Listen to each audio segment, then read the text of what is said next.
అవును, కారు నీదే, ఫ్లాటు నీదే, ఈ ఉద్యోగం కూడా నీ మూలాన మీ నాన్న దయ వల్ల వచ్చింది. నేను కాదన్నా నా జాను. మీకు ఏ సుఖాన్ని సంతోషాన్ని ఇవ్వకుండా నేను మిమ్మల్ని రాచి రంపాన్ని పెడుతున్నానా? అయినా నేను అందంగా లేనా చెప్పండి. అమ్మో, ఇంత కరెక్ట్గా ఎలా చెప్పగలిగింది ఇది? అబ్బే, నేను అట్లా ఎప్పుడన్నా జాను, అటువంటిదే లేదు జాను. మీరు అలా అన్నట్లు నా దగ్గర సాక్ష్యం ఉంది. ఉద్దేశం నిద్రలో ఏమైనా కలవరిచ్చారా ఏంది? నేను ఇదిగో నా మీద ఇలాంటి అభాండాలు వేసావంటే వచ్చే జన్మలో నాలాంటి మగవాడు వైపుతావు నువ్వు కూడా. నాటి ఏకపత్రి వర్తులు శాపం తప్పకుండా తగిలి తీరుతుంది. మీ డ్రామా యాక్టింగ్ లో ఆపండి. మీరు జాబ్ కోసం వచ్చిన అమ్మాయిలతో తిరగటం మా ఫ్రెండ్ కొడుకు చూశాడు.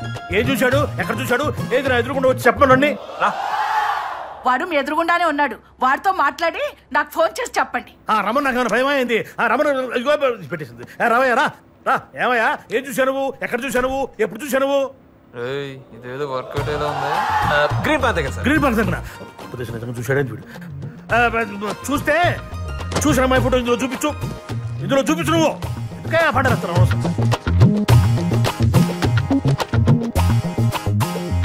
ఏమయ్యా చెప్పు. ఏమయ్యానా? కాదు సార్. చిచ్చియా ఈ మాటే ఒక్కసారి మా ఆవిడతో చెప్పు. చిచ్చి అన్నావు కదా, మాట చెప్పు. మీ ఫైల్ నేనేం చూడలేదండి. మా ఆయనకోసారి పోనీ బాబు. Thank you sir. థ్యాంక్స్ నేనే మీకు చెప్పాలి తెలుసా? ఇదిగో జాను. ఎవడాడు? ఆడే మీ ఫ్రెండ్ కొడుకు. ఫ్రెండ్ లేదు, కొడుకు లేడు. మీ మీద అనుమానం వచ్చి చీకట్లో మీ మీద ఒక బాణం వేశారు. చీకట్లో బాణం వేసావా? ఈ విద్య కూడా వచ్చా నీకు? ఇంటికి రా చెప్తాను రాత్రి. చీటింగ్ అంత తొండి